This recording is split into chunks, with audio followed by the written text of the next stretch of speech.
Good afternoon. Can you all hear me? Good afternoon, ma'am. Yeah, thank you. At least one person is there to respond me. Okay. Shall we start the lectures?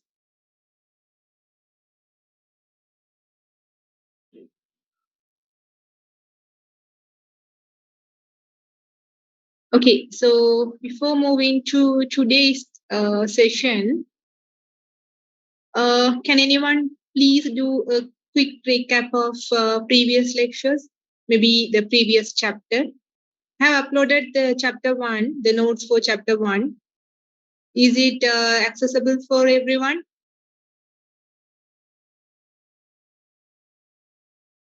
Can you all able to access it?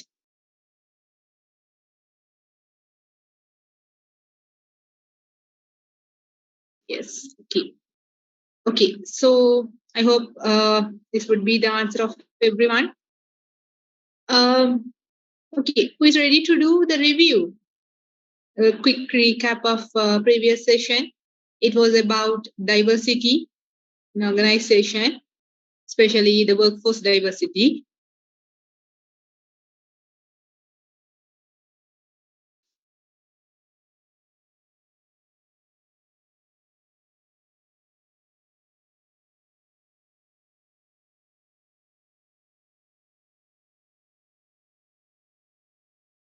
Huh?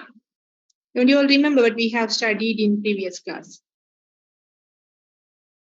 What is diversity and what are the two main forms of diversity? At least the main thing.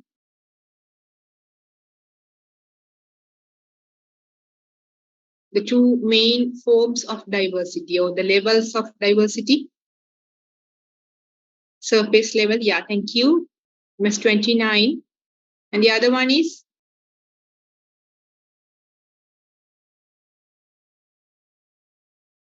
deep level, yeah, thank you. So there are two main levels of diversity. That means the characteristics that make the individual different from one another, or whatever the attributes that makes the individual from different from one another is referred to as the diversity. That is identifying the differences.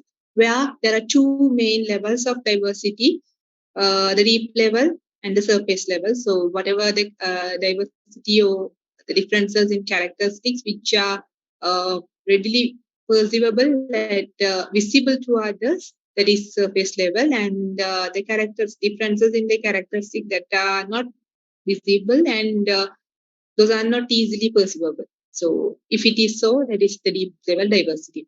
Other than that, we mainly covered the abilities. There are two main types of ability. What are those?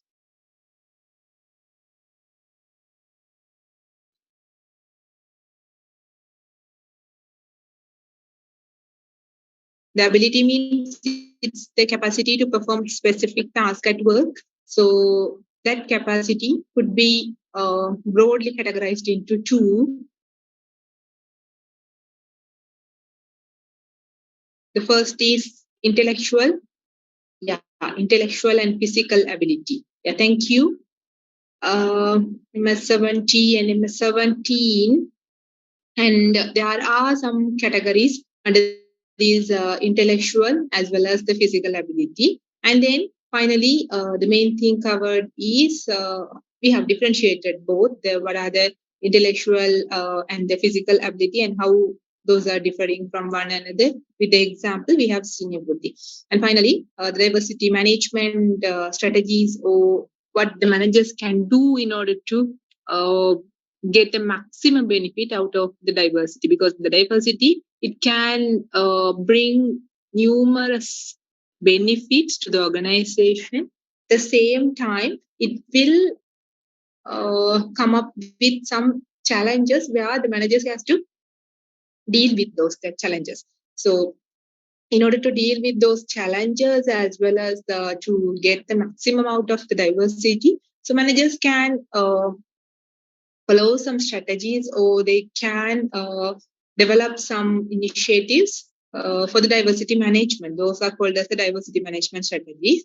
So we have seen about like maintaining the diversity in the team. What else?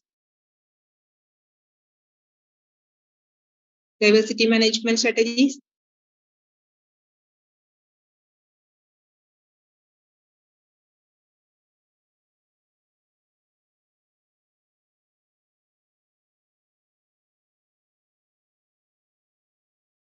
You don't need to wait until I upload the notes for each and every chapter because the reference material, the book, ebook is already uploaded. So if you want to have any clarifications, even though if you want to read more about these things, more about these topics, you can obviously go to that book and read. Then you will have a clear cut picture of each and every concept, each and every model or each and every theory we are covering here. Because within this limited time, I'm just able to cover the main points only. So if you read that or if you go through that reference material, the ebook, you can connect it with the real world example. Especially, those are not the hypothetical example. The historical example, you can relate it with the concepts. So you will have a more deeper understanding than the surface level understanding what we are having here. Okay, so this is the these are the main points covered under these diversity management programs, attracting or when the organization involved in the hiring, attracting or selection process, they can involve the diversity and in order to improve the awareness of the managers, they can formulate some diversity management programs. So those are the maintaining the diversity in the groups. Those are some strategies the managers can follow. So those are called as the diversity management strategies. Okay. So now we will move to the next section. So before moving to that section, I just wish everyone to watch a video related to the thing that we are going to cover today. You may have watched this video earlier. If not, uh, carefully watch it. Otherwise, just refresh your memory of that video and try to grab the concept covered in that video. Okay, I'll share it now.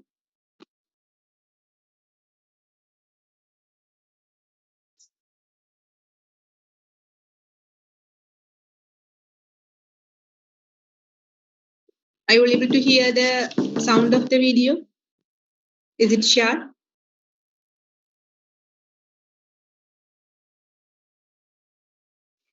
Yes, ma'am. Is the sound okay?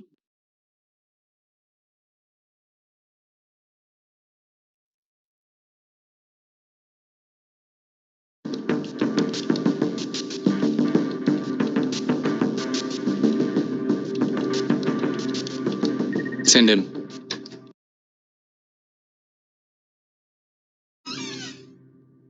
Hi, Now Raj. take the marker and write something on the board. Write what?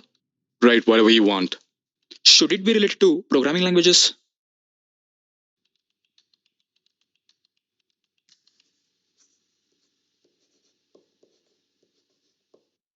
Why did you write Java? I'm Sun certified in Java I programming. asked why did you write Java? You could have written anything. You could have written what the fuck. I would have written that if I were you. Because someone's asking me to write something without a context. So now, why did you write Java? I thought you'd ask the questions on what I write on the board. I'm confident in Java, so I wrote it. So you're confident on Java. Your resume says that you are a Sun certified Java programmer. Yes. We're done. Why? I mean, you didn't ask me anything.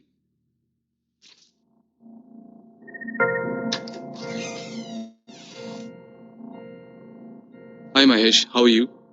I'm fine. How are you? I'm fine. Tell me something about yourself. I'm Mahesh. I'm from Get out. my. Sorry? I said get out. Take the marker and write something on the board.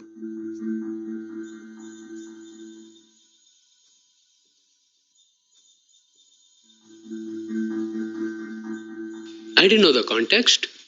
Fuck off.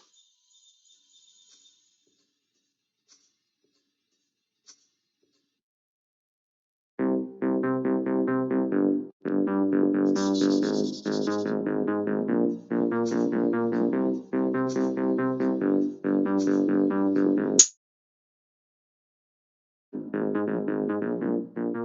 have distinction in all the semesters with 85% aggregate. I have done 2 major projects and 5 minor projects. And I also hold internship in 2 reputed companies. Go work for them. I actually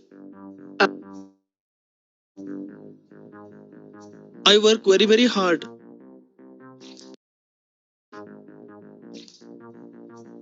Actually, yeah, I'm.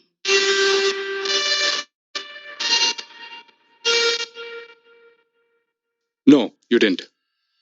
We're done.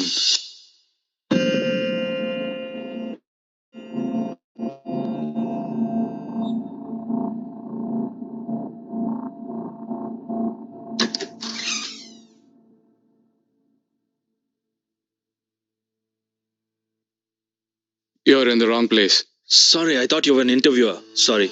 Are you here for an interview? Yup. Take a marker and write something on the board.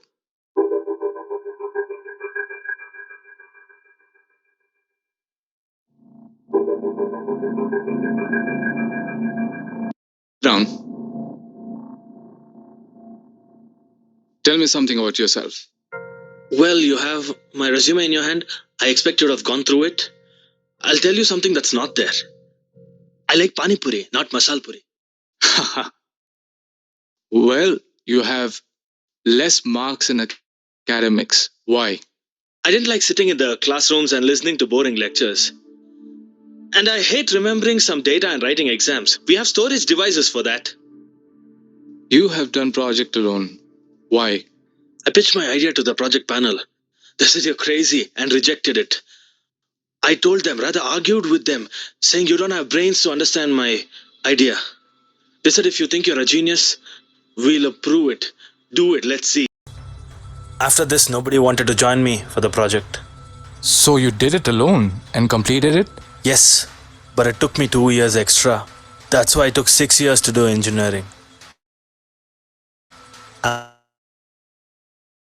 okay with it. If you want me to give you this job, then you gotta take off your funky style dress, put on formals, comb the hair, and those earrings should go. That's a good suggestion, but I'll keep my style. Is it more important than your career? No, but a career without being myself is not important.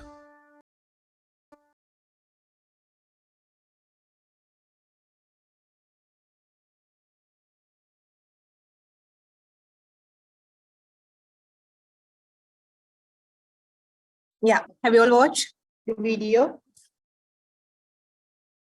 How many of you have already watched this?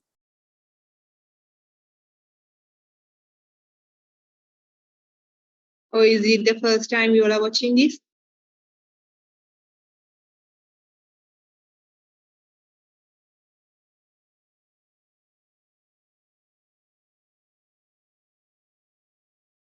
Yes, so what?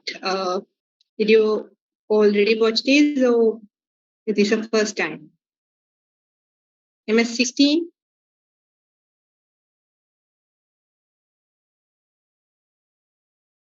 Okay, whatever it is.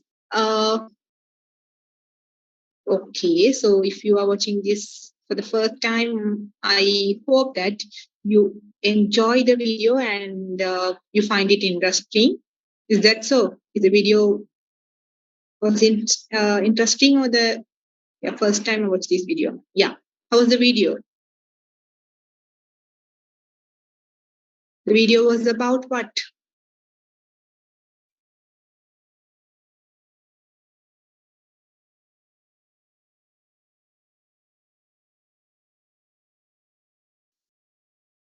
Yeah. Have you all found the main idea behind the concept of this video? Yeah, the person attitude. Obviously. So the video was about the attitude. So each and every employee will have certain attitudes, and according to the attitudes only, their behaviors will be determined. Okay, so that is what we are going to cover today and maybe in the next class as well. Okay. So the third chapter is about the attitude and the job satisfaction, which is also attitude, the most common attitude among the employees. That's why we have given more and more weightage or more and more importance to one of the job attitude, that is the job satisfaction. So the third chapter is about the attitude and the job satisfaction. Okay. So as usual, this is my lecture plan, where I just want to review the previous lecture and explain the content and have some discussion with yourself, and again have a break and then discuss the contents again. Okay, and finally the summary. So that's how I wish to move forward in these 2 hours. Okay, already 20 minutes passed according to my lecture. The review and moving to the content has already done. So the learning objective of these chapter 3, the attitude and the job satisfaction, is contrast the three components of an attitude. So when we look into the job attitude, it is composed of mainly three components. Okay, so we will learn about those components and we'll try to compare and contrast. We will try to differentiate all three components and try to understand how those components are related to one another, and finally forming attitude. Okay. And summarize the relationship between the attitudes and the behavior. Again, as I already said, individual or the employees will have different attitudes, and ultimately the behavior of the employees will be divided. That is, the behavior of the employee will be ultimately determined by the attitude we hold about. So the attitude has some impact on the behavior.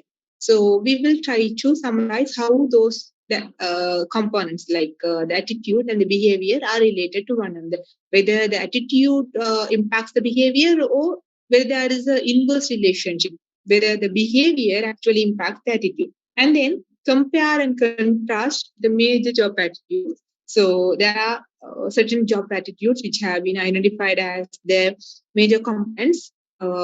One of the major attitude is the job satisfaction. Other than that, there are some other job attitudes. So we will learn about those things and we will try to differentiate and define the job satisfaction and show how we can measure it. And we will try to define the job satisfaction, the major job attitude, and we will focus on the way of measuring the job satisfaction. So even though it is a subjective concept, there is no any numerical way of measuring these job satisfaction. We will try to use a tool to measure the job satisfaction among the employees, and then summarize the main causes of this job satisfaction. So what are the things makes the people to be satisfied in their work? What are the factors makes the people to be dissatisfied about their job and work environment?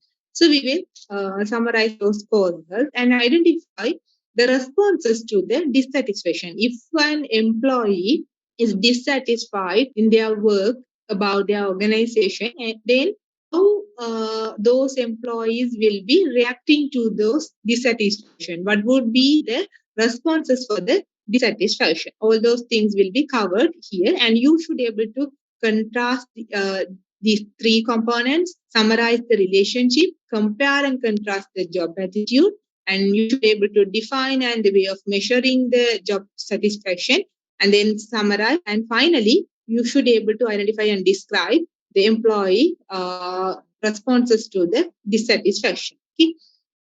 So the attitude. So when we see what is an attitude, those are the evaluative statements. So the attitude in the sense you are evaluating something in front of yourself, or someone with yourself, or something around yourself, whatever in the environment, you are trying to evaluate. You are trying to make some evaluative statements like about the persons, about the things, about the situation you are trying to evaluate. That evaluation may be in a favorable way, or else it may be in a unfavorable way. Okay, so it can be adverse or the favorable evaluation, no matter it is, but you are going to make an evaluation about the thing or person or the situation, okay, or event. That is what the attitude. So that evaluation you are trying to form it as a statement. So attitude could be said as the evaluative statement. So evaluative statement either favorable or unfavorable about the objects, about the people, or about the events. So they reflect how we feel about something. So the evaluation mean if you are like making an evaluation about your friend. So just for an example, you think that person A is really a kind-hearted one, and he always helps the other people and wants to form the relationship with other people, and he or she is a very good person. That's how you are making an evaluation, and at the same time you are making an evaluation about the other person. Oh my god, he or she is really rude and always scolds other people, always behave in very aggressive manner. So that's how you are making some evaluation. So sometimes it can be favorable, or sometimes it may be unfavorable. Whatever it is, those are the evaluative ones. And those evaluations reflect the feeling you have about something, have about someone. Okay. So when I say I like my job, I'm expressing my attitude about the work. For example, if you are saying that you like your job, you like your studies. So where you are expressing your attitude about the job or attitude about the studies. Okay. So typically, researchers have assumed that attitude have three components. So as one of the learning outcome is to identify and understand the three components of an attitude. So the researchers scholars who worked on the field have identified three components of the attitude. The first component is cognitive component. Second one is the affective component. Third one, the behavioral component. Okay. So the cognitive component means that is the opinion or belief segment of an attitude. So here only you are like making an opinion, or you are making a belief about the attitude. That is the cognitive component. Okay. So for example, like you are thinking about a person. Okay, he is for example, like you like observe the person A is talking to someone else with the friendly manner, so that you are making an evaluation. You think about that. Oh, this person is talking to other person in a very friendly manner, like that. You are trying to develop, or you are making an opinion about the other person. Affect component, the emotional or feeling segment of attitude. So here you are trying to develop an emotional or feeling segment. So you're trying to develop some feeling, emotion about the person, or maybe the objective, or maybe the event. Okay. So because you are observing that person A is talking very nicely to other person, you are developing an emotion. I also like that person. So that's how you are developing a feeling or emotion of that person. And the behavioral component and an intention to behave in a certain way towards the someone or something. That is the behavioral component of an attitude. Okay. So here you are developing an intention. So since you have thought about it, since you have developed a feeling about something, here you are trying to exert a behavior of those things. Like since you think that the person is talking very nicely, and I also like that person, so I'm going to maybe propose that person, or I'm going to tell that I wish to be with you. So like how you are trying to convey something to the person. Okay. So this is a personal life situation. So this might be related to the work situation as well. Okay. So the attitudes are work related attitudes. For example, you may observe that you are working for an organization where you and a co-worker is there, but the co-workers is junior than yourself. That means you have more and more experience, as well as in terms of qualification also, you are more qualified than the co-worker. But when it comes to a promotion, what your superior do is the superior gives the promotion to your co-worker rather than yourself. Okay. So even you are more qualified and even you have more and more experience than your co-worker, the promotion is given to your co-worker. So here you are developing, you are thinking about promotion and developing an opinion or belief that uh, I'm not, I have not been recognized for the promotion. Okay. So even I'm not qualified, even I'm qualified and even I have more experience, I have not recognized for the promotion. That kind of belief or opinion you are developing. And affective components, you got angry with your management or sometimes your superior because they have given the promotion to the less qualified person than yourself. So you are developing an emotion like an angry. Okay. And the behavioral component means since you have not been recognized for the promotion and you you have a feeling of angry with your superior or the management and you don't want to work for the organization anymore. You are planning to, or you have decided to leave the organization. That is the behavioral component. Okay. So this is how the attitude or the evaluative statements are divided into three parts. Even you are making some evaluation, you are developing some feeling and emotion, and in response to the feeling and emotion, you are trying to behave in a certain way. So viewing attitude has having three components like cognition, affect, and behavior.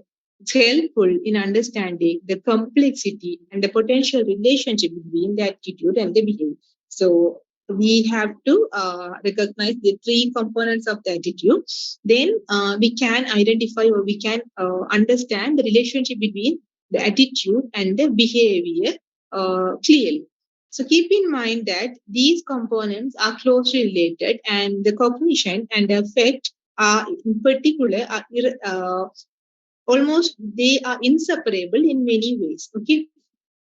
So you have to keep in mind, even the attitude is composed of three main components. These three main components are closely related to one another. Okay. So within that, among that, especially the cognitive and the affective components are they are almost inseparable. We cannot separate those the cognitive component from the affective component. When we think about something, immediately we will start to feel about something. We will start to develop some emotion about something or someone. So almost the affective and the cognitive and affective components are inseparable. Okay, so almost both happens at the same time, and sometimes there will be a time lapse between the cognitive and affective and the behavioral component. Because once you try to feel something, once you start to feel, think, and you will immediately feel about that thing, and you will take some time to respond to that feeling, to behave, to exert that in a form of behavior. So there will be some time lapse between the affective and the behavioral component, but almost the cognitive and affective components are inseparable. Okay. So in an organization, the attitudes are important for their behavioral components. So why we are studying this attitude under the organizational behavior management is because the attitude have a component of behavior. So ultimately, the attitude will result in a behavior. That's why we are concerned about this attitude. So this is how the relationships among these three components will look like. So the cognitive component, that is an evaluation or the thinking or developing a belief that my supervisor gave a promotion to a coworker who deserved it less than me. So my supervisor is unfair. That's how you are trying to think about your supervisor. You are developing a belief. And then you are developing the affective component. You are developing a feeling or emotion like I dislike my supervisor. That's the feeling you develop about those supervisors. And in response to that cognitive and affective component, you are taking an action or the behavioral component. I'm looking for another work. I have complained about my supervisor to anyone who would listen. Okay. These may be the responses to the promotion which is given to a less deserved co-worker than yourself. You may have you may complain about this to the superior, maybe the top management, or else you may think about leaving the job and looking for another job. Okay. So this is how the components are related. The cognitive, affective, and affective behaviorals are related. Again, the cognitive and behavioral component also directly related. And everything will be formed as a negative attitude toward the supervisor. So in this situation, it is a negative attitude. Sometimes it may be a positive situation, and the ultimate result of these component would be a positive attitude, development of a positive attitude towards something or toward uh, some object or some event. Okay, so that depends on the situation. And another example for these components and their relationship is an employee is thinking that my pay is really low. So here the employee starts to think about the employee starts to believe about something, that the pay he or she is receiving now is really low. That is not enough. That's how the employee is thinking about. That is thinking part, and that is called under the attitude component is the cognitive component of an attitude. There is a description of or belief in the way the things are. So it sets the stage for more critical part of an attitude, that is the affective component. The affect is the emotional or the feeling segment. As I already said, it is the emotional or feeling segment of an attitude, and it is reflected in this situation, we can reflect the affective component I'm angry over how little I'm paid. So since that employee is receiving very little amount of pay, he is feeling that or developing an emotion. He's really angry. Finally, effect can lead to the behavioral outcome. So finally, the effect, it could lead to the behavioral outcome. The behavioral component of the attitude may form now. Okay. So it describes an intention to behave in a certain way. So here, the behavioral component means it is an intention to behave in a certain way. So about something or someone, whoever it is. So in this example, how the behavioral component is formed is, since he's thinking that the pay is really low, and because of that low pay, he's being angry. And in response to the angriness, he is exerting a behavior. I'm going to look for another job that pays better. He wants to leave the job and he wants to look for another job that pays him or herself better than the current job. That is the behavioral things or the intention to behave. Okay. So these are the three components of the attitude. So attitudes are evaluative statements that may be favorable or the unfavorable about a person or object or an event. And there are three components of attitude, and those components are related to one another. And why this attitude is really considered here is because of the behavioral component. Okay, so is that clear? Is everything clear about the components and the basics of attitude? Have you all understand the what is attitude and what are the three main components and how we can give the example for these? Yes, thank you. MS 29. How about others?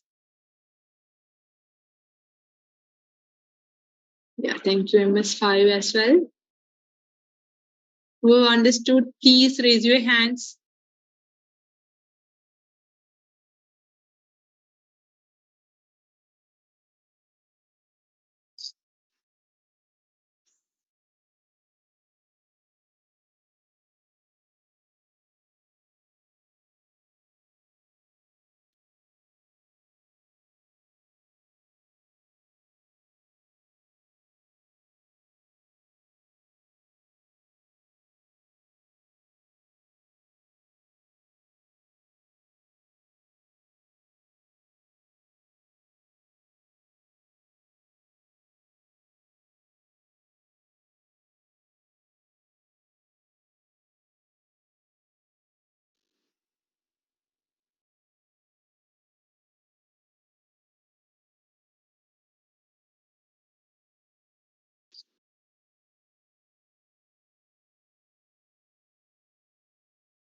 Okay, thank you.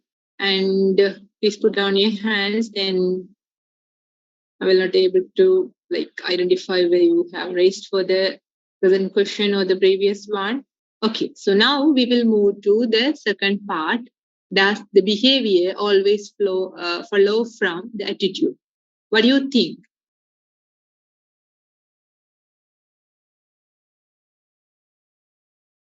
Is the behavior is a response to the attitude? Is it the case always? Behavior always follow from the attitude? What do you think? Or else, is there any counter argument for this?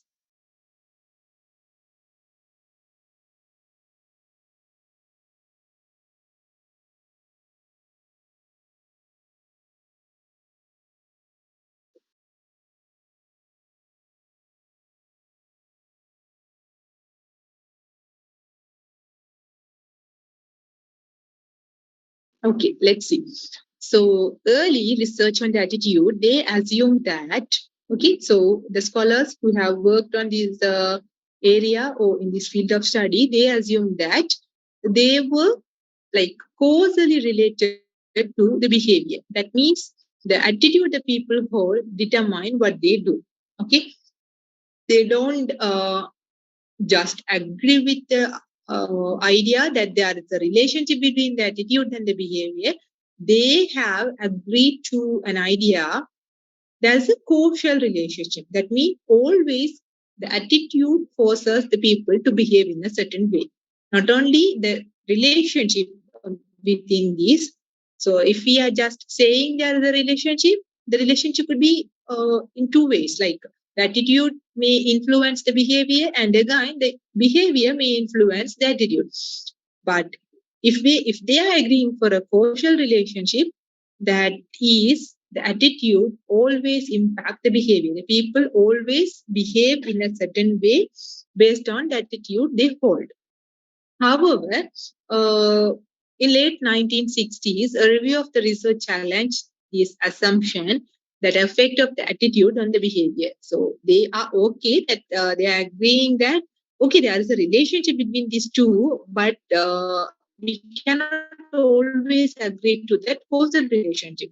That means the attitude always causes a behavior. The behavior always follows the attitude. So one researcher, that is the Leon Festinger, argued that the attitudes follow the behavior. Sometimes there could be some contrast relationship, inverse relationship also may arise. Not only always the attitude causes the behavior to arise. Sometimes the attitude may also follow the behavior. So there is, of course, there is a relationship, but they don't agree to that causal relationship. There is a two-way relationship. Attitude affects behavior, again behavior affects the attitude. So Festinger, he proposes that cases of attitude following the behavior illustrate the effect of cognitive dissonance. So the person who argued that not only the causal relationship is there, only the attitude follows the behavior. Sometimes there may be like what is that the other relationship, the inverse relationship, and he argued that there is an effect of a concept called the cognitive dissonance. Okay, that means any incompatibility an individual might perceive between two or more attitude or between the behavior and the attitude. So he proposes, because he is not agreeing with the causal relationship, attitude causes the behavior. So because of that, he is not agreeing to that causal relationship. He proposes a concept that is called cognitive dissonance, that says that uh, there may be some incompatibility an individual may perceive between two or more attitudes. So if sometimes individual may hold attitude about something or someone more than one attitude. Sometimes we may we are in a middle stage, may have a favorable attitude towards something. Some at the same time we may feel bad about the same person. So when you think about a person, some of the characteristics of the person you think in a positive way, and you like those characters. But some of the characteristics of the same person, you think about it in a negative way, and you don't like that. So here you are experiencing two or more attitude, and which are not in the same direction. There is an incompatibility between the two or more attitude. Okay. So between the two attitudes. At the same time, the cognitive dissonance also refers to an incompatibility between the behavior and the attitude, not only between two or more attitude, but also the behavior and attitude. Sometimes you may feel bad about a particular person, or you may feel bad about a particular job. You don't satisfied with the job, you don't satisfied with the pay given by the organization, and you don't want to work for that organization. However, when it comes to your behavior, you still work for that organization and do everything for the survival of that organization. So why it is? Maybe that is the only job option you have right now, and you don't want to lose that option without a better option. Okay, so here your attitude and the behavior are not compatible with each other. There is an incompatibility. You feel bad about your job, but you do everything for the benefit of the organization. So there is an incompatibility. So this component, so incompatibility between maybe between the two attitude, or maybe between the attitude and the behavior, is called as the cognitive dissonance, and which is proposed by the Leon Festinger, and he is the one. He has rejected, or he was not agreeing with the causal relationship of his attitude to the behavior. So research has generally concluded that the people do seek consistency among their attitude and between their attitude and their behavior. So even there may be chances of these cognitive dissonance. There may be chances of incompatibility between two attitude, or between the attitude and the behavior. The people, they try to seek some consistency among their attitude and the behavior.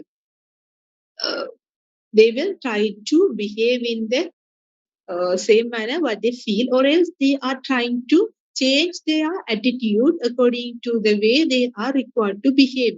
So whatever they do, they are trying to keep some consistency. So they are either alter the attitude or the behavior. Sometimes they may change the behavior, sometimes they may change the attitude. Whatever they do, they are trying to keep some consistency or develop a rationalization for the discrepancy.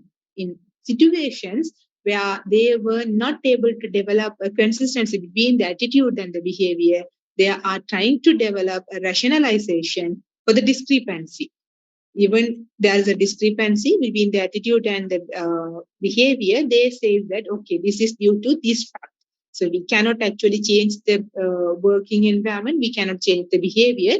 And why the organization is giving a low pay for myself is because of this reason, because I don't have I have not completed my post graduation yet. Once I completed that, I will receive a higher pay. That's how you are developing some rationalization for the inconsistency. So Festinger proposed that the desire to reduce the dissonance depend on the moderating factor. So when there is a dissonance between the attitude or between the attitude and the behavior, that is called as the cognitive dissonance, the people are always trying to reduce the dissonance. They are trying to seek some consistency between the attitude and the behavior, and that desire to reduce the dissonance between the attitude and the behavior, or among the attitude, that will depend on the moderating factors. Okay, so what are those moderating factors which affects the desire to reduce the dissonance of the people, or desire to reduce the cognitive dissonance? Okay, so these are the moderating factor which affects the relationship between the attitudes, or the attitude and the behavior. So the first factor is the importance of the attitude. So how much the attitude is really important to that particular person. So important attitude reflects our fundamental value, self-interest, or the identification with the individual or group we value, the strong relationship to our behavior. So when your attitude is really important, that is reflecting your fundamental value, or maybe the self-respect or the identification of yourself, then you will always try to change your behavior and follow the attitude. So in that way, you are trying to reduce the dissonance. Otherwise, if it is not important, you will just keep that attitude as it is and you will behave in the desired manner. So the importance will determine whether you are really trying to reduce the dissonance or not. Okay, how much the attitude is important, whether the attitude is really reflecting your uh, individual values, the self-interest, the identification or not. Okay, so that is the first factor. The second factor is its correspondence to the behavior. So specific attitude, it tend to predict the specific behaviors, whereas the general attitude tend to best predict the general behavior.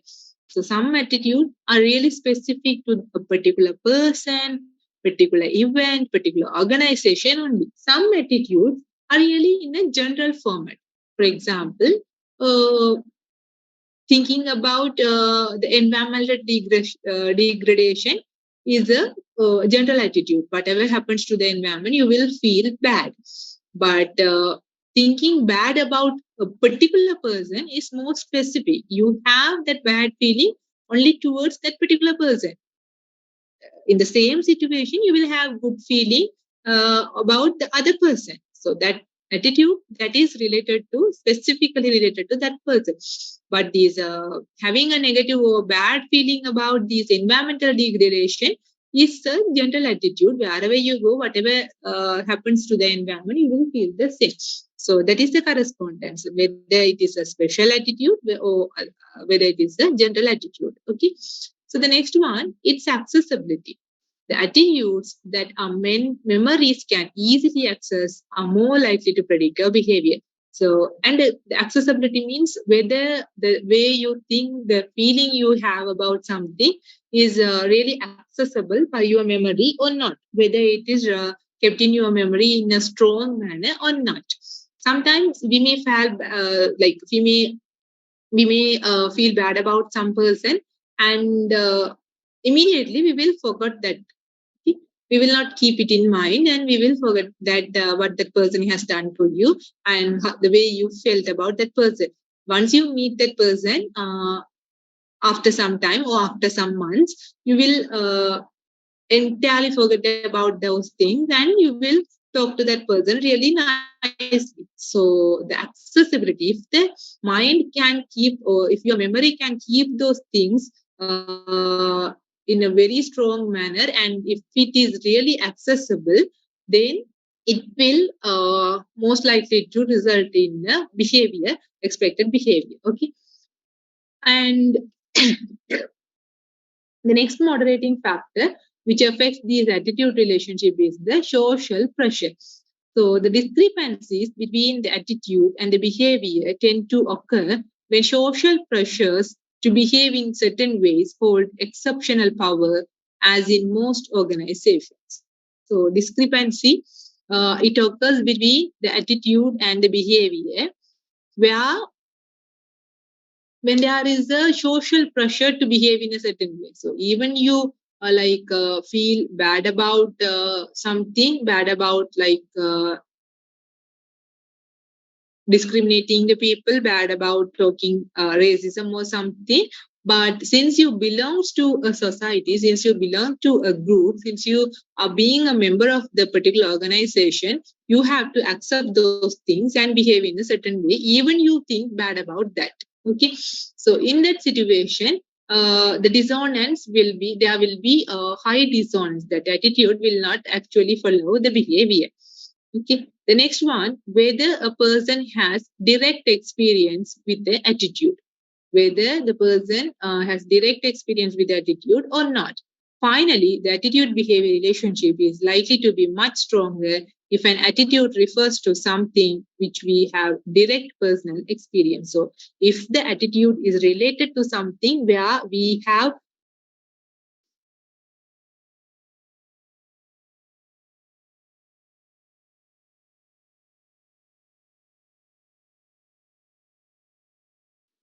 So if a person has direct experience of a particular attitude, sometimes you may have directly fight with a particular person and then you will feel really bad about that particular person, and you will be feeling angry with that person, and you want to like sometimes because of that particular person you may need to move the organization, you may need to leave the organization and find some other job.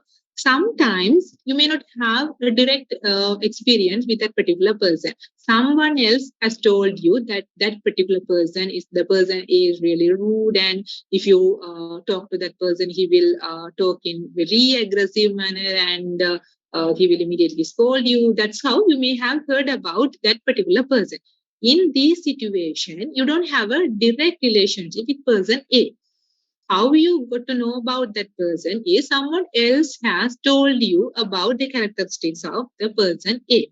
So in this situation, the attitude you hold about the person A may be less stronger.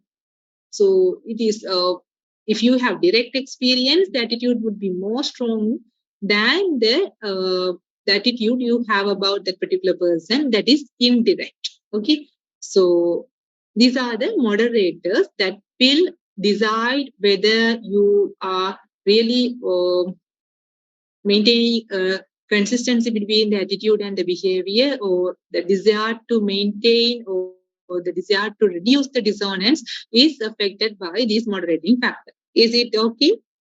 Have you all understood about this? What is cognitive dissonance, and why the people want to always reduce the cognitive dissonance, and what are the factors which are affecting the relationship between the attitude and the behavior? Is that okay?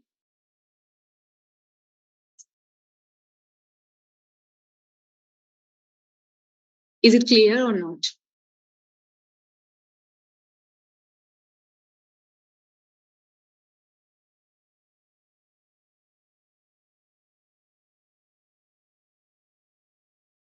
Okay.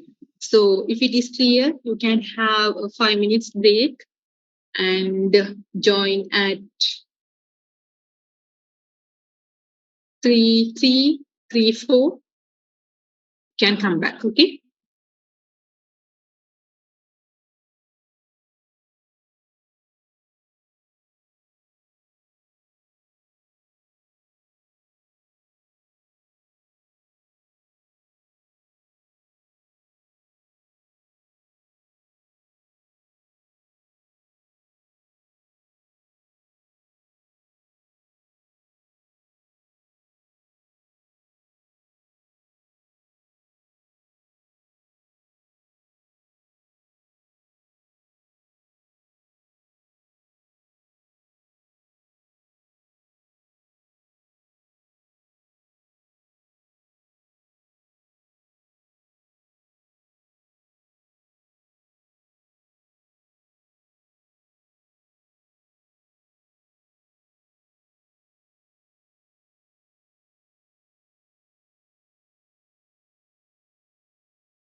Okay, shall we start?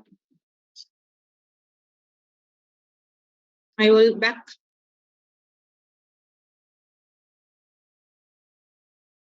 Okay, so we will start. So now we will move to the next part of this chapter, the major job attitudes. Okay, so as I already said, one of the major job attitude is the job satisfaction. Other than that, there are certain attitudes which have been recognized as the major job attitude by the scholars who work on this area. Okay, so the first major job attitude is the job satisfaction. So job satisfaction means that is a positive feeling about one job resulting from an evaluation of its characteristics.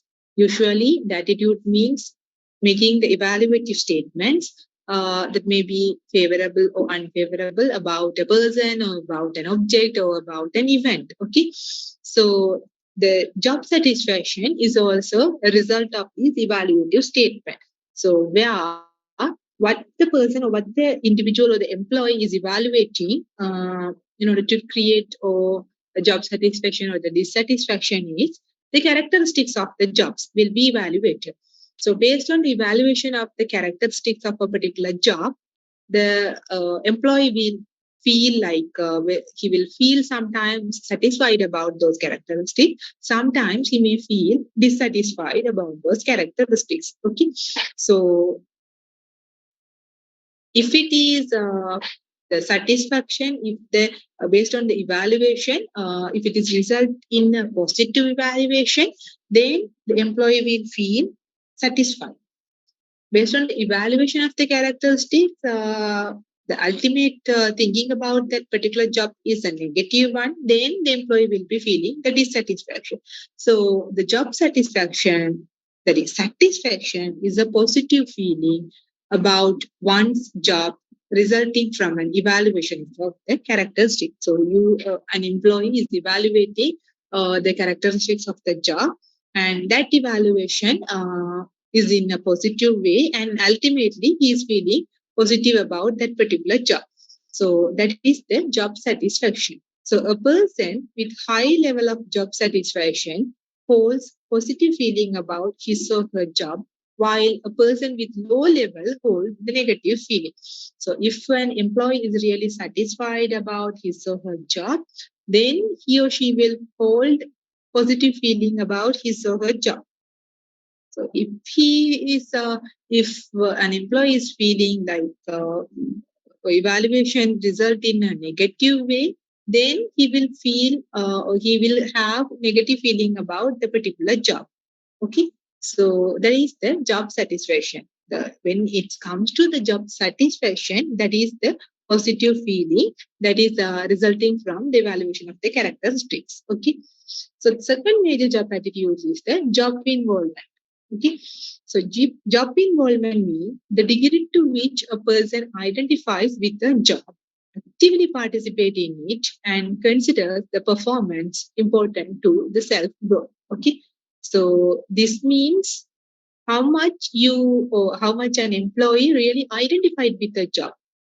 That means how much an employee wishes to be an employee of that particular job. So if you are working for a bank as a management trainee, maybe how much you feel or how much you are identifying yourself as a management trainee, how much you are feeling or how much a particular employee is identified with the particular job, maybe management trainee or the manager or the accountant, how much you identify yourself as a job. Okay, and actively participating in the particular job. That means how much you are actively taking part in the task of that particular job, how much actively you are fulfilling the responsibilities of the job.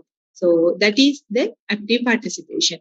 And consider the performance important to the self-worth, and how much you are considering that performing in that particular job is really important for your self-worth. If you are performing well only, you will not if you are performing well only, you will be identified as an accountant. You will be recognized as the accountant, or you will be recognized as the manager of your bank. If you are not performing well, if your branch is performing at a very low level, and that is the last, or that is the least ranked bank, or least ranked branch among the bank branches of Sri Lanka, then the people will not recognize yourself.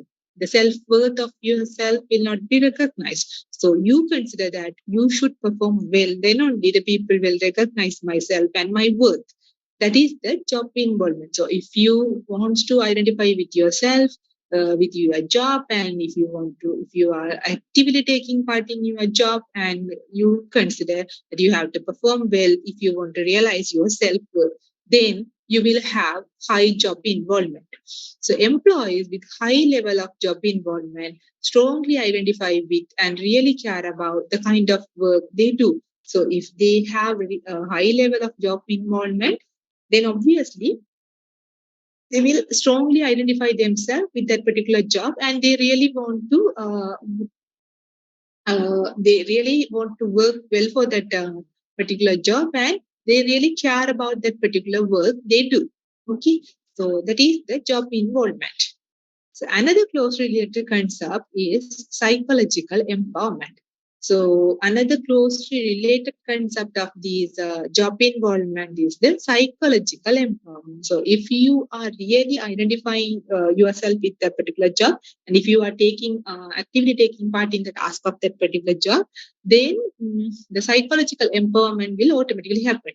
That means the employees believe the degree to which they influence their work environment, their competence, the meaningfulness of their job, and their perceived autonomy. So, psychological empowerment means that how much the employee feels or believes that their work is important to the growth of the organization. So, you are being a management trainee of a particular bank, and how much you think that your work as a management trainee is really important to your branch to bring about your branch to a higher ranking in the All Ireland rank.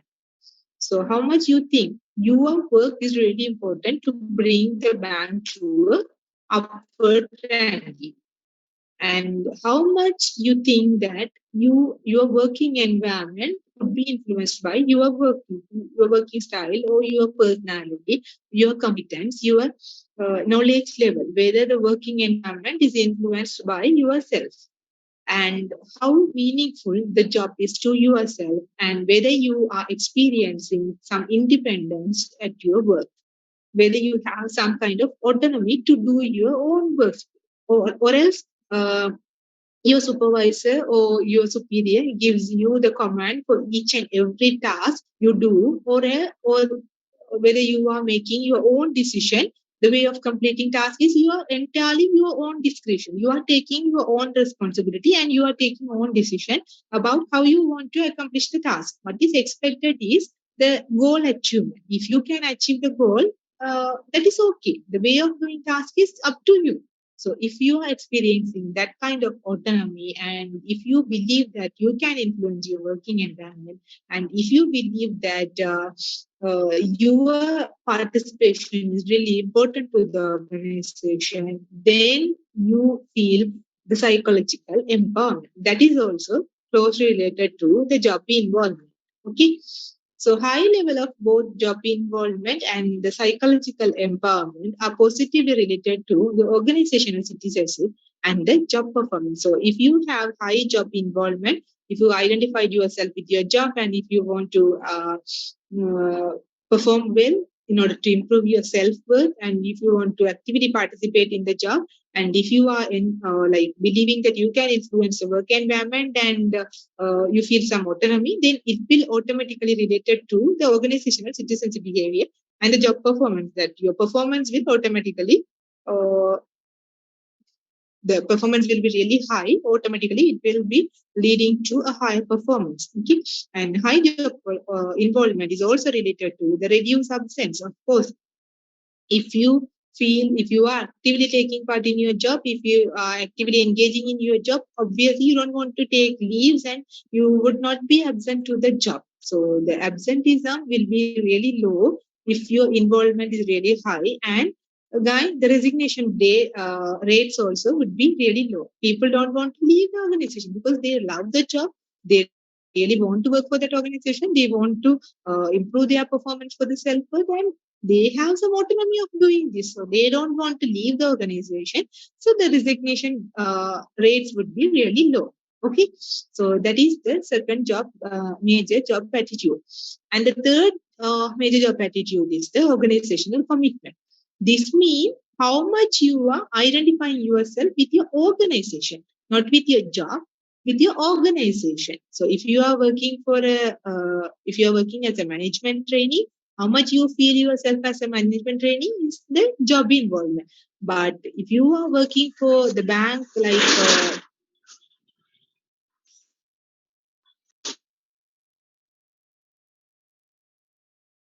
if you are working for say commercial bank, then how much you identify yourself as an employee of the commercial bank is the organizational commitment. The employee identifies with the particular organization is the organizational commitment and its goal and wishes to maintain the membership in the organization. So you identify yourself as an employee of a commercial bank and you want to maintain that membership. Mean you don't want to leave the organization. You want to always work for that organization. You feel proud to say that I'm an employee, I'm a management trainee of Commercial Bank of Sri Lanka. That's how you feel proud.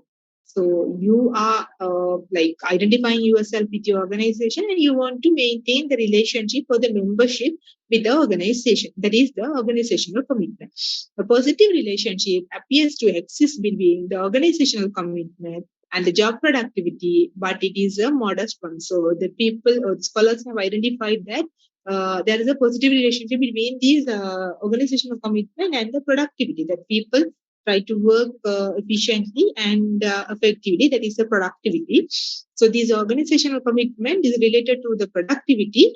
However, that is a modest relationship. That is not a strong relationship. So theoretical model proposed that employees who are committed will be less likely to engage in work withdrawal even if they are dissatisfied because they have a sense of organizational loyalty. So the withdrawal behaviors mean those are the negative behavior or the undesirable behavior by the organization, like breaking the assets of the organization, stealing the assets. Those kind of behaviors are called as the withdrawal behavior. So there is the negative relationship between these organizational commitment and the withdrawal behavior. So if you want to be a member of the organization, if you feel proud to say that you are an employee of that particular bank, then you want involved in any kind of withdrawal behavior. You don't want to break any assets. You don't want to steal the assets of the organization because you have some loyalty towards that organization. So there's a negative relationship. On the other hand, the employees who are not committed, who feel less loyal to the organization, they will tend to show lower level of attendance at work across the board. So if they have low level of organizational commitment, then they will not be loyal to the organization. They have less loyalty to the organization, and that will show low level of attendance at work. They will not come for the organization, or they will not come to work in a regular manner. There will be high rate of absenteeism for them, and they are not loyal to the organizations even. Okay, that kind of effect will be there if the people are less committed to the organization. Okay, so the next major job attitude is the perceived organizational support. So that means the degree to which the employee believe an organization value their contribution and care about their well-being. So perceived organizational support means that is a feeling of employee. So how much the employee feels that the organization, maybe say for example the commercial bank, the management training of commercial bank feels that how much the management trainee feels that the bank really care about that individual, care about myself, my needs, my requirements, how much they are valuing my contribution, whether the work done by myself to the bank is recognized, whether the bank really wants my contribution or not, whether they are ignoring my contribution. That is the perceived organizational support. So the employees with strong perceived organizational perception have been found more likely to have high level of organizational citizenship behavior, low level of tardiness, and the better customer service. So if employees are feeling a high level of perceived organizational support, then there will be high level of citizenship behavior. Citizenship behavior in the sense they will do more than the requirements of the work. So if they are required to work 9 to 5, they will be there at office until 8 o'clock evening. So that is more than the job requirement or the rules and regulations of the organization. They go beyond the requirement and do something beneficial for the organization. That is what the organization is the behavior. So if they perceive that the organization is valuing themselves, organization is caring about themselves, and which in turn they will also care about the organization and they will do something more to the organization than the expected one. Okay. The final job attitude is the employee engagement. Employee engagement means an individual's involvement with, satisfaction with, and enthusiasm for work he or she does. Okay, so how much the individual is really involved, how much the individual is satisfied with, how much enthusiastically the person is involving or person is doing the work. That is the employee engagement. Highly engaged employees have a passion for their work and they will feel a deep connection to their company. Okay, so if you are really engaged, you will be really satisfied with the job and you will enthusiastically involved in job, and you will have a passion to do the job, because if you want to be an accountant only, if you have the passion for to be an accountant only, you will enthusiastically work for that organization or enthusiastically involved in the particular work. So if you are really engaged, then you will have a passion and you will feel a deep connection to the company as well. And disengaged employee have essentially checked out, putting time but not energy or attention into their work. So if an employee is really disengaged, then what will happen? They will be at office, they will go to the office and they will be at work, but they will not put the genuine effort to complete the task. They will spending time, but there will not be a genuine effort put by themselves. Okay, so they will not actually, they will not have a concern to complete the task. Just spending time is their only concern. Okay, so that is the disengaged employee, the results of disengaged employee. Is that clear? The major job attitudes. What are the major job attitudes we have covered?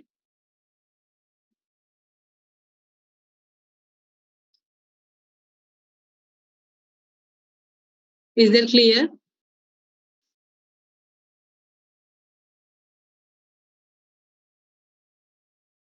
Okay, what is the first attitude we covered here?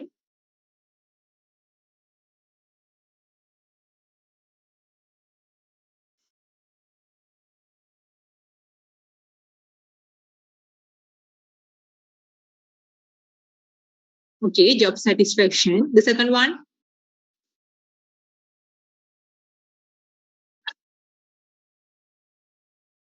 What's the second attitude? Job involvement.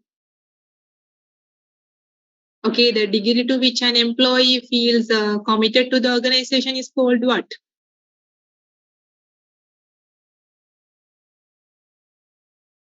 How much an employee wants to maintain the relationship or the maintains the membership to an organization is called what?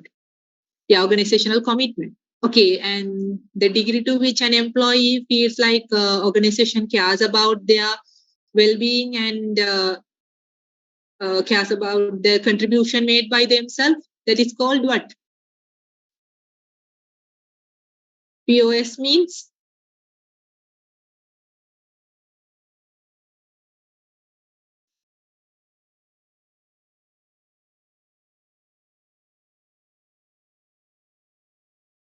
perceived organizational support. Yeah. And one of the closely related attitude of these job involvement is what?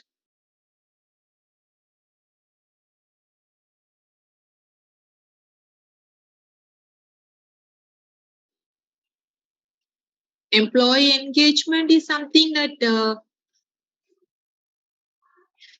employee is enthusiastically engaging in the work, actively participating in it. That is what called as the employee engagement. The closely related job attitude to job involvement is what? That employee feels some autonomy to do the job. Yeah, psychological empowerment.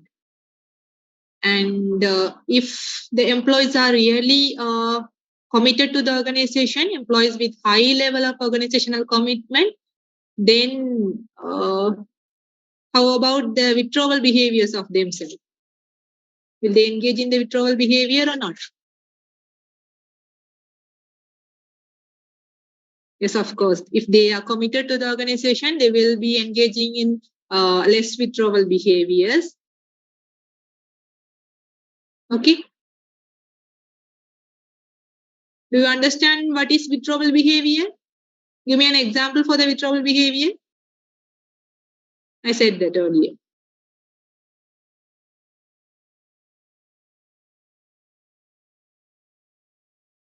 One typical example is breaking the assets of the organization, or else stealing the assets of the organization, engaging in the fights. Those kind of things are the withdrawal behavior.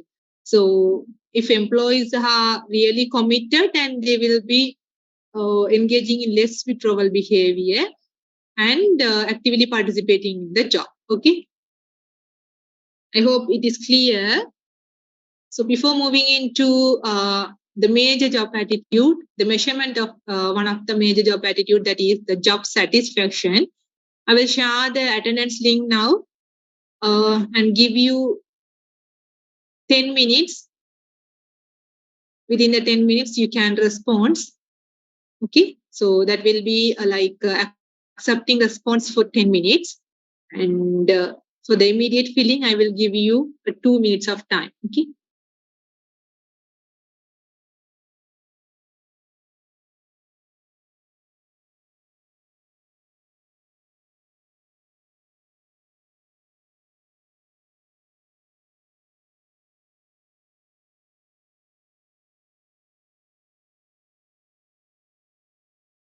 Link is shared. Now it's 3:27. The link will accept the responses until 3:37. And I'll give you some time until 3:30 to fill it. Don't share the link with the participants who are absent today.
Okay.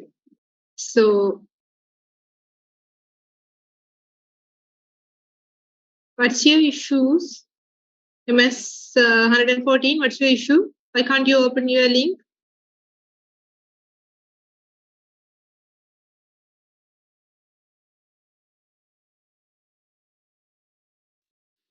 Yes, ma'am. We also can't open the link.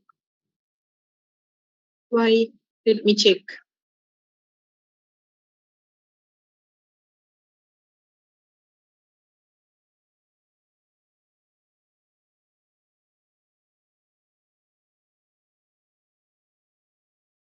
Okay.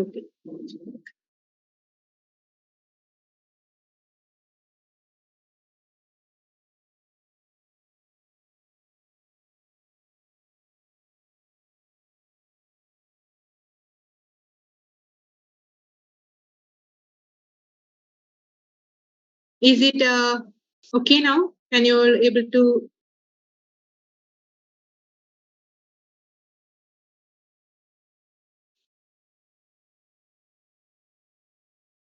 Is it okay now? Someone please check and let me know. And since it is not working, I will give you 10 additional minutes until 3:40. It will be accepting the responses. Okay. So now we will continue the session. That is the measurement of job attitude. That is the one of the major job attitude. That is the job satisfaction. So as we have already seen that the job satisfaction is a positive feeling that is resulting from the evaluations of the characteristics of a particular job that is really broad enough to cover the entire meaning of this job satisfaction. So yet that its breadth is appropriate. That means it is covering the entire meaning. A job is more than just shuffling papers, writing programming code, or waiting on customers, or driving a truck. So it says that if you are working as a driver, driving a truck is not only your job. You have to adapt to the schedules, you have to maintain the safety of the people or the safety of the things you are carrying, so safety of the vehicle you are driving about. So everything have to be kept in mind. So driving is not only your job. Okay? In the same manner, uh, if you are working as a clerk or if you are working as a program writer, then writing the programming code is not only your job. You have to adapt to the rules and regulation. You have to deal with the co-workers. You have to adapt to the pay received by yourself. So everything is incorporated or collaborated with the job. Okay. So a job is more than the task that you are required to do. So job require interacting with the co-workers and boss, following the organizational rules and policies, meeting performance standard, living with less than ideal working condition, and the like. There are many things which is related to doing a particular job. Okay. So an employee assessment of his satisfaction with the job is thus a complex summation of many discrete elements, because a person, an employee is saying that I'm really satisfied with the job. It is not only about the task he is doing, it is also about the working environment in which the person works and the persons or the co-workers he or she is dealing with, the boss he or she is dealing with, the superior, the rules and regulations. What are the rules and regulations are adopted by the organization? What is the culture of the organization? What are the norms followed by the organization? Everything should be considered if a person wants to uh, say, or if a person is saying that I'm satisfied or not satisfied. Okay, it is not only about a single characteristic. So if we want to measure the satisfaction of an employee, we cannot simply measure it with the task only. We need to consider many different things, many different aspects. Okay, so there are two popular ways of measuring these complex elements of this job satisfaction. The first one is single global rating. Second one is summation of job facets. So under the single global rating, it is a response to one question like all things considered, how satisfied are you with your job? Respondents circle a number between 1 to 5 on a scale from highly satisfied to the highly dissatisfied. So, single global rating means under this rating method, under the measurement method, there will only one question will be asked from the employee. Whether you have considering all the facts, all the elements of your job, your working environment, your co-workers and everything, how satisfied are you with your work? Okay, so there will be 5 options given to the respondents from highly satisfied to the highly dissatisfied. So 1 will be indicating highly satisfied, 5 will be indicating highly dissatisfied. So the respondents have to circle at one response, only one question, and they have to circle only one response. That is the single global rating method. Only one question is asked from the respondents, as well as the respondents also indicating only one response. Okay. The second method of measuring these job satisfaction is summation of job facets. Okay, so this is more sophisticated than the single global rating method. So it identifies the key elements in a job like the nature of the work, supervision, present day, promotion opportunity, the relationship with the co-worker. So there will be many elements which is affecting the job satisfaction, and many elements or each and every element will be identified under the summation of job facets. Here, the respondents will be asked more than one question, not just how satisfied are you with your job. The respondents have to provide answer for more and more questions, and each question may be considering about each element of the job.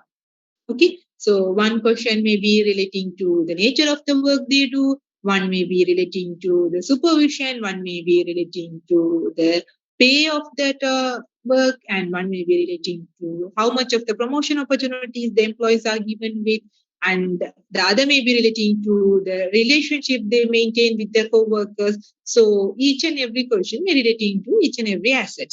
So here the respondents are required to provide the answer rate for each and every facets, and they have to provide the answers. Okay, so respondents rate these on a standardized scale, and researchers add the rating to create an overall job satisfaction score. So here the respondents will provide the answers, or they will rate for each and every asset, each and every factor, and at the end of the response given by the respondents, the researchers, they have to make the summation of these factors, and they have to calculate the overall job satisfaction score for each and every employee. That is the summation of job facets. Under the single global rating method, only one question is asked, and the respondents have to provide the answers to the one and only question. And under the second method of measuring the job satisfaction, that is the summation of job facets, there are many elements of these job facets are considered, and respondents are required to provide answers for different elements, and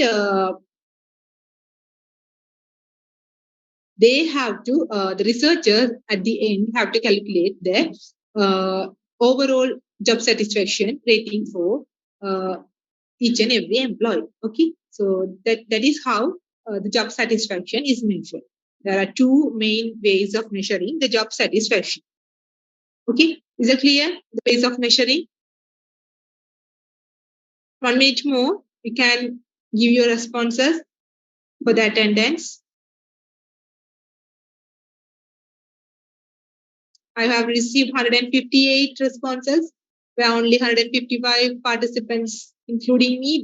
That means 154 participants are there in the Zoom, but received 158, 60 responses. Okay.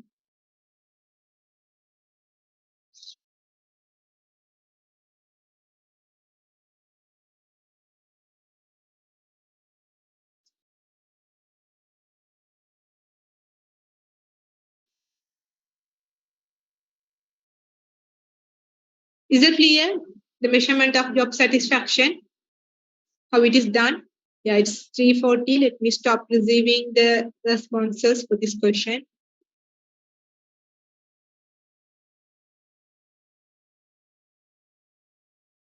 Okay, now we will move to the other thing, that is the causes of job satisfaction.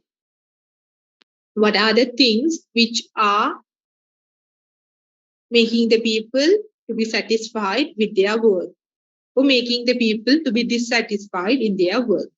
What are the things? Okay, so interesting jobs that provide training. Okay. Before moving into this, let us discuss. Okay, what do you think? What are the factors that will make you satisfied? Once imagine that you are employed by an organization, that you are working for a particular organization, maybe your dream organization, where what factors you will consider, and how those factors should be if you really want to satisfy with your job. For example, maybe the women may require the organization to provide the flexible working schedule. Then they will be really satisfied at their job. Okay, that is one example. That's how, what are the things you feel to make you satisfied your job? Imagine just. Sometimes you may have worked for the organization. Even now also you may be employed by some organization, maybe in part-time jobs. So think about your organization and what makes you happy. Yeah, work safety.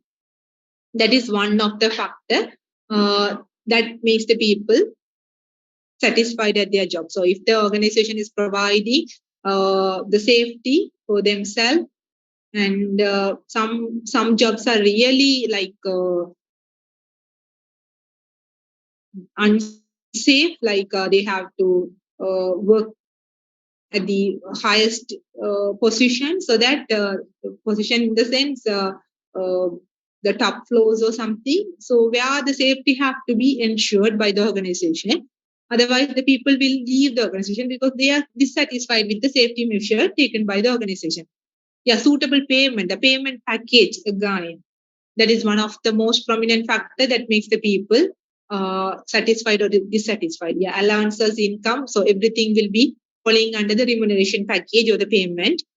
Working environment, yeah, that is another prominent factor. Sometimes the people don't care about the pay or the co-workers relationship, nothing. The working environment should be really good for themselves, then only they will work for the organization. So should be efficient and good to work in a satisfied way. Yeah, good working environment, good relationship with the co-workers, of course. Sometimes the people, you might have read newspapers or articles somewhere, people leave the organization because of the conflicts with the co-workers and the superior. So relationships are necessary, good relationships are necessary for the workers to be satisfied. Okay, so these are the things which makes the people satisfied and dissatisfied of the job. Okay, so sometimes everything may not be there, and based on the preference, for some people the flexible working schedule may be the first preference. For some, the payment is the most preferred thing. Some people, the working environment is the most preferred. So it depends. However, these are the common factors which makes the people satisfied about their job. Okay, so now we will see interesting job that provide training, variety, independence, and control satisfy most employee. Other than these payment and other factors, the training provided by the organization, the promotion opportunities, the variety of the task provided. So if an organization is allocating the task or assigning the task that is more routine and people are doing the same task again and again, they will be like feel bored about that task and they don't want to do that again and again. So the variety will make the people satisfied, and some independence should be there. So if the supervisor is always coming to your place and saying that you should do this in this way, you should do this task in this particular way, you should come to work at 8, you should leave at 8, you should eat your lunch at 12. So if that kind of restrictions are there, that kind of command is always given by the supervisor, if there is no any independence at all, the people will feel very much dissatisfied and they don't want to work for the organization. And again, the control the people should have some control over their own work and their own assets. Okay, so that makes the people satisfied. There is also the strong correspondence between how well people enjoy the social context of their work. That means the nature of the relationship, or how strong the relationship between the co-workers and how strong the relationship with the employees and the superior or the supervisor. Okay, and they are how much they are satisfied with the relationship with the other people. That will also make the people satisfied. And interdependence, feedback, the social support. So of course the relationship, not only the positive relationship, but also there should be a social support should be given by the co-workers and the top management. So the management has to support the employee for the individual growth, for the promotion, not only like undermining the capabilities of the organization. The management has to support the employees for the individual growth, and the interaction with the co-workers outside the workplace are strongly related to the job satisfaction, even after accounting for the characteristics of the work itself. Okay. So these are the some factors or some of the elements which make the people satisfied about their job, where the employees lives in the Western countries, because this is more than the pay they received in their job. And for the people who are poor or who live in the poor country, uh, the factor which makes them satisfied about their job is the most prominent factor would be the pay they receive at their work. So the pay that is that correlate with the job satisfaction and the overall happiness if the employees are from the poor countries, because the most wanted thing for themselves is the pay, the money, in order to satisfy or fulfill their needs. So if the basic needs are fulfilled only, they can think about the other additional needs. So the money is the most prominent thing. Whatever the job with high payment will make them, high remuneration package will make them more satisfied. But once an individual reaches a level of comfortable living, the relationship between the pay and job satisfaction virtually disappears. So once the individual comes to a position where he could able to fulfill all the basic needs, all the requirements, the basic life requirements are fulfilled, then he don't need the additional money.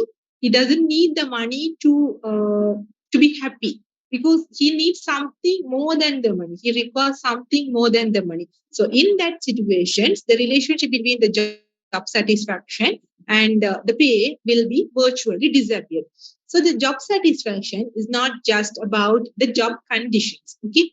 And again, some people, the working condition is the most prominent thing. And for some people, it is not just a factor that is determining the job satisfaction. Personality also play a role. Okay. So the research has shown that the people who have positive core self-evaluation, that means the core self-evaluation in the sense if they are thinking about themselves positively, that if they have the positive self-reflections, then who believe in their inner worth and basic competence are more satisfied with their jobs than those with negative core self-evaluation, because they have some positive feeling about themselves, about their self, the personal inner confidence and inner competence and knowledge. They have positive feeling, so then they will be really satisfied with the job. If you don't love yourself, if self-love is not there, self-confidence is not there, then that will not result in the job satisfaction. Okay.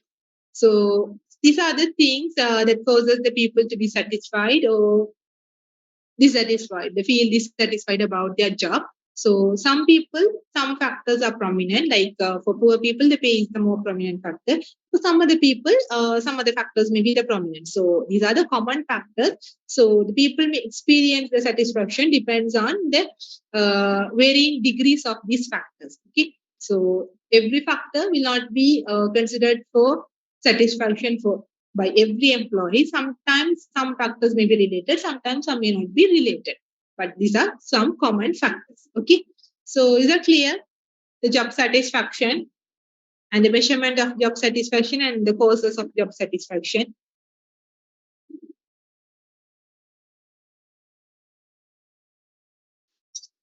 If you are clear, please raise your hands.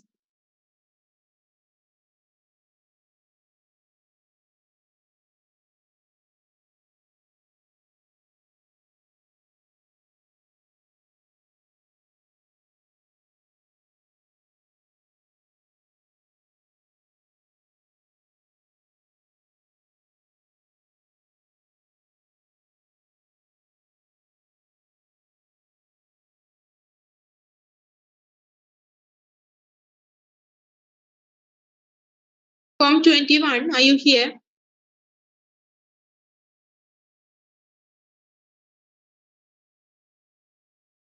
Form 21. Are you here in the class?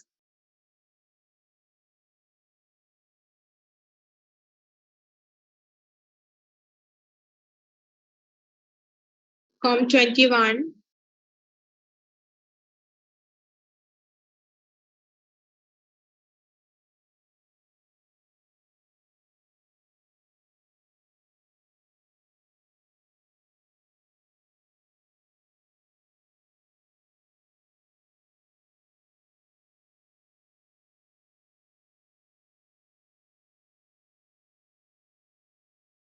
Form 100. Are you here?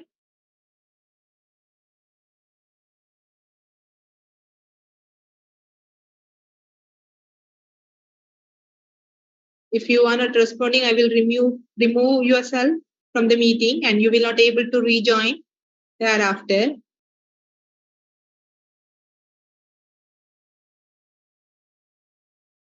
Some people have just joined to the class and they are not here, not listening to anything. This is a subject, something related to many concepts, and if you are not understanding those properly, you will not able to memorize everything at the end and keep in mind. So it will be really difficult. Just try to understand, grab the concept, relate it with the practicality. So you should not try to memorize the factors which make the people satisfied. Just think about the real practices, the real world environment, and list out the factors. That's how you should study OB. If you are trying to memorize everything, if you are trying to memorize each and every concept, definitely you will be struggling at the end, because these are not only the concept we are going to study. Each and every chapter, there will be many theories, many concepts, and you will be struggling at the end. So that I'm saying that you should there be in the class, then only you can grab the discussion. You should relate these concepts with the practical world example, real world example, and understand the concept through that. Okay, so then you will not need to you don't need to memorize these things. You will keep in mind in a proper manner, because you have the understanding of it. You are not memorizing the each and every word in the definition or each and every word in the sentence. Okay, so now we will move to the next part. So impact of job dissatisfaction on the workplace. Okay, so how the people will be reacting if they are dissatisfied at the work. So if an employee is feeling that the pay is really low, the working environment is not good, and the relationship with the co-workers and the superior is really aggressive and not treating us well, there is no any growth opportunities, no promotion opportunities. So if the employee feels in a certain manner, then ultimately the response will be the dissatisfaction of that employee towards the job. So if the employee is feeling dissatisfied, then how that employee will react. So we can understand the reaction or the responses taken by the employee for the dissatisfaction. Whoever raised the hands, please put down it. Only 70 participants out of 125. This indicates that 59 participants are not there in the classroom. after the attendance, they used to leave. Okay, we can't do anything with this virtual platform for those people. So we will just move forward. So the responses of employees could be understood with the model. Okay, that is called a theoretical model, the exit, voice, loyalty, neglect framework. Okay, so these are the 4 responses or 4 actions the employee will take against the dissatisfaction, and the actions gave the name for this framework, that is exit, voice, loyalty, and neglect framework. Okay, so this is helpful understanding the consequences, because if the action is a consequences of dissatisfaction. So here, the 4 actions are categorized into 2 dimensions. The first one is whether the action is constructive or destructive action. The second one is whether it is active or passive action, whether the employee is taking active action or he's just staying passively and taking some action, and whether the action leads to a constructive outcome, that means a beneficial outcome, or whether the action leads to a destructive or undesirable outcome. Okay, so these are the 2 dimensions, and based on these 2 dimensions, the 4 categories could be 4 actions could be categorized. So if an action is active and constructive, that is called as the voice, that should be placed in that box. And if an action is active but it leads to the undesirable outcomes, that is a destructive one, then that is called as the exit. If an action is passive but it is a constructive one that leads to beneficial outcome, that is called as the loyalty.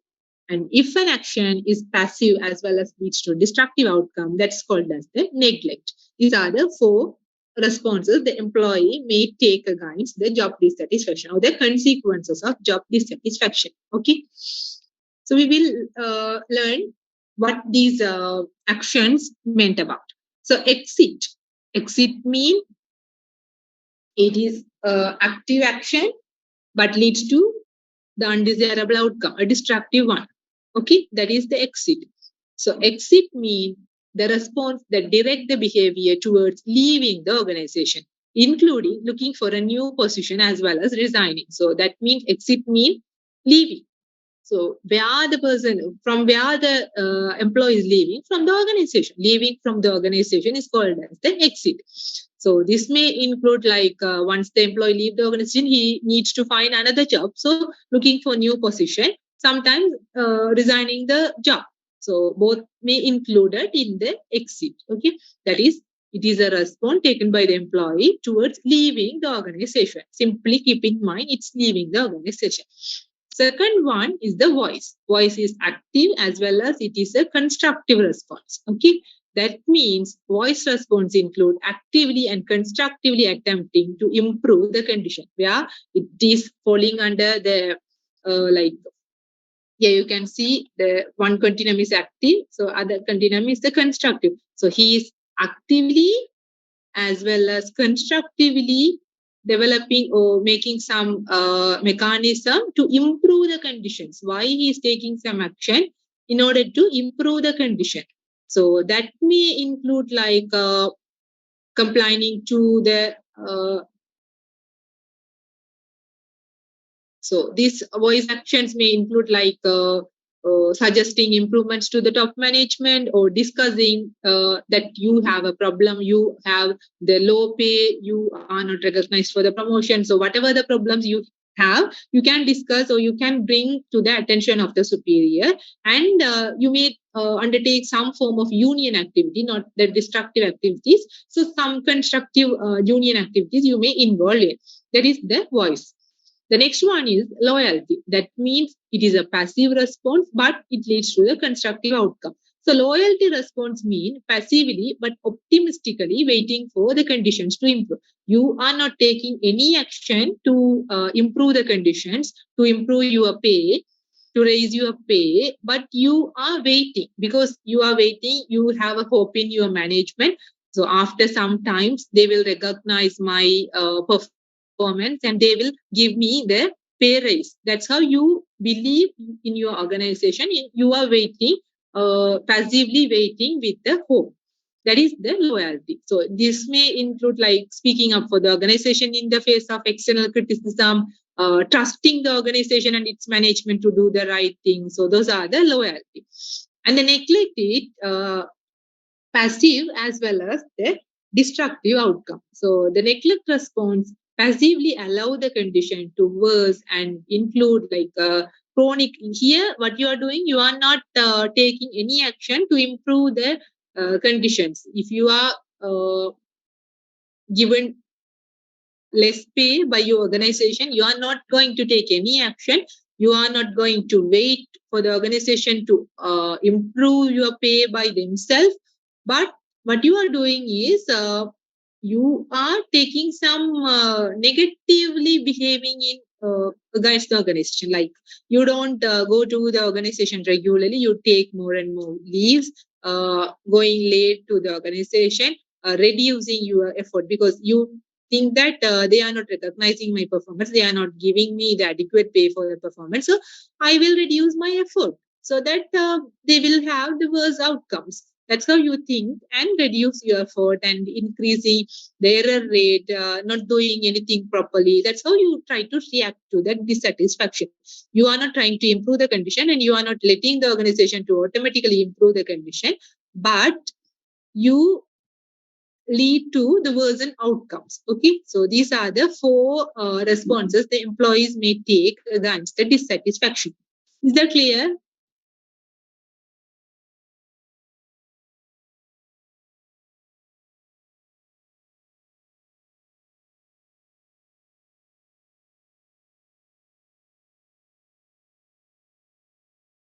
Is that clear? The consequences of job satisfaction? Yes, thank you, Kamlavan. MS29, thank you for your response. What about others? Yeah. Yeah, thank you. Thank you so much. So I hope everyone have proper understanding of it. If not, you can ask your doubts. So any clarification in the next class as well. Don't hesitate to ask anything. Okay. Okay. So if it is clear, we will wind up the class now. Thank you.